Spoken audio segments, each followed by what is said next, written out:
Hello, one rental at a time family. Today we will talk about $2.3 trillion lost with property owners. We'll talk about PCE and inflation, the new report today. We'll also talk about 30-year mortgages, interest rates, and why the housing market is still broken. And we will also talk about the biggest and most interesting piece of news. It's also the least talked about piece of news this week. The Biden administration gives a big gift to low and middle income home buyers. Today is February the 24th, 2023. I am TYLG. I simply go by Ty. I am your co-host today for the Friday Financial News Wrap-Up. Mr. Michael Zuber is still on a beautiful, well-deserved vacation. So let's get right into it. Today, PCE, the Personal Consumption Expenditure Price Index, today came in higher than expected. This is the Fed's preferred measurement of inflation.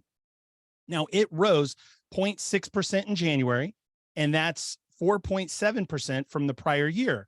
Now, this is coming in higher than what experts expected. Now, today's report adds worry that the Fed may have to keep rates higher for a longer period of time to fight inflation. So let's break it down. Let's talk about it a little bit. What is PCE? PCE is the Personal Consumption Expenditure. Now, this is similar to CPI. CPI is the Consumer Price Index. Now, PCE, also sometimes referred to as PCE Core, this measures the change in prices of goods and services purchased by consumers for the purpose of consumption, but it excludes food and energy. Now, you'll often hear Michael refer to this as the core. So again, this number today, Friday, the 24th, 2023, it came in higher than expected. And it's something, again, we've talked about. We are not through the woods. Inflation is still an issue. The Fed is likely to continue to raise rates. We expect 25 basis points in March, 25 basis points in May. There has been some talk about even a third Fed rate increase of another 25 basis points thereafter. Something to keep an eye on. Now, let's move on to the next piece of news. I think this was probably one of the biggest headlines this week. Fortune magazine's Lance Lambert reported this week that the housing market correction has already caused homeowners to lose $2.3 trillion. $2.3 trillion. Now, in this article, he talks about Wednesday, Redfin published a report finding that the total value of U.S. homes has fallen $2.3 trillion since the start of the home price correction. Now, if we take a look at it in the article, it also talks about the total value of U.S. homes was $45.3 trillion at the end of 2022, and now down 4.9%, down 2.3 trillion, down from a record high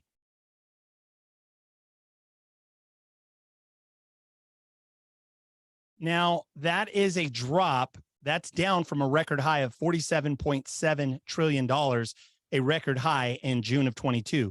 Now, that's the largest June to December drop in percentage terms since 2008, the Redfin researchers reported. Now, I mean, just for clarity, I want to be really clear about this and really kind of break this down a little bit. It's a sizzle headline for sure, but let's really break it down and talk about it. Now, this is for the entire United States, all housing stock throughout the United States. And something Michael's been talking about for months and months and months.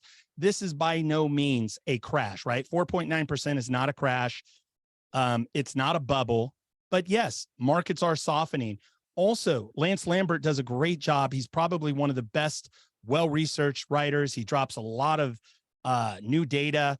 The guy's very well researched. And so one of the things we've talked about previously on this show is we have a bifurcated market. Bifurcated meaning that some markets are very soft, some markets are still very stable, right? Also, we've talked about luxury and move up in some markets has been very, very soft, meaning we are seeing declines, yet the first-time buyer or homes below the median value have still been strong. And we'll talk about that more here. Also, I just want to note, Lance Lambert is somebody that Michael Zuber highly, highly respects. They've collaborated in the past. And again, I believe, Lance Lambert, what he's doing at Fortune magazine, one of the best writers out there in terms, dropping new data out on the new forefront. So let's continue to move forward.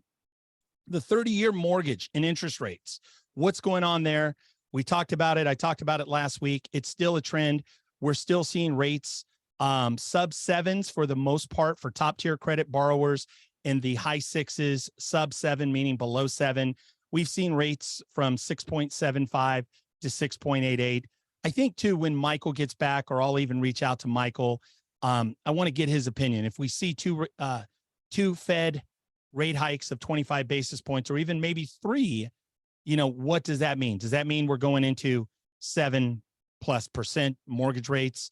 Again, it appears that we're not through the woods. And I just want to note that, again, at the very end of this, we'll talk about opportunity. We'll talk about what does all this mean? We'll connect the dots. I'll connect the dots on this.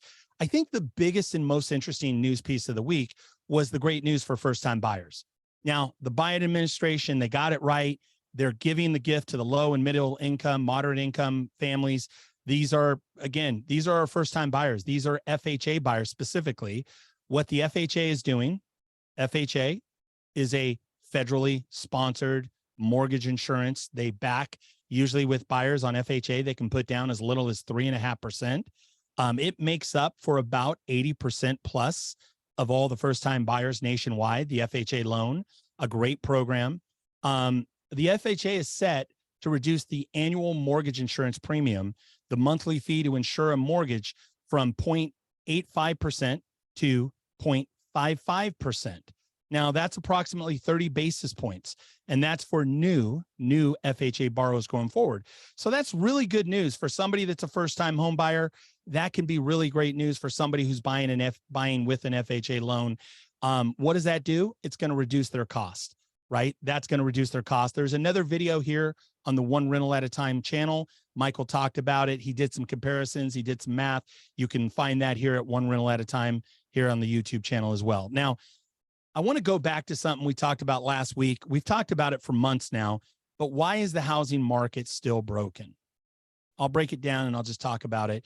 We're experiencing low inventories across the country in all segments nationwide. Now, we are seeing soft prices and move up in luxury. We've talked about that. However, when we look at job reports and things, the job reports have come in hot. The service sector of the economy is still incredibly strong when it comes to jobs. And the truth is, service sector jobs reports, typically, what does that translate into? That means that lower and middle income earners, first-time buyers, right? That's still a strong market. The challenge, though, is that, again, we're losing a lot of move-up buyers and luxury buyers. Why? Because people are staying put. We're just seeing low inventory. So what does this really mean?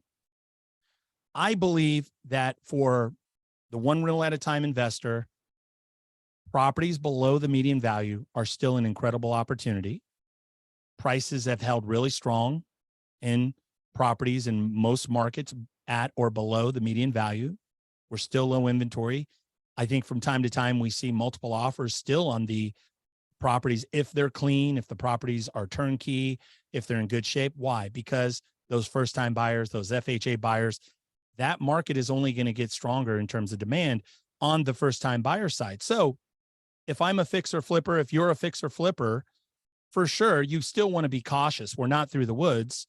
We could be seeing a 7.25%, 7.5% interest rate. Time will tell. We'll get Michael's opinion on that. But I believe below the median value is strong in most markets, at least the markets that I work in, the markets that I study. Now, on the other hand, if you're looking to move up or you're looking to make a luxury purchase, the market's soft. So yes, you can potentially sell your home, get a premium on your median valued home, your first-time buyer marketplace. Those markets are still going to be very, very strong. And so what does that mean? You can sell for a great price and potentially move up. Now, the idea is that if you are going to a move up property or a luxury property, you better make sure you're getting a great deal. Why? Because if you're borrowing money, you're probably going to have a much higher interest rate than you would have a year ago or beyond. So yes, you are going to have a higher rate, but guess what? If you've got a ton of equity in your home and the math makes sense, then yes, this could be a great time.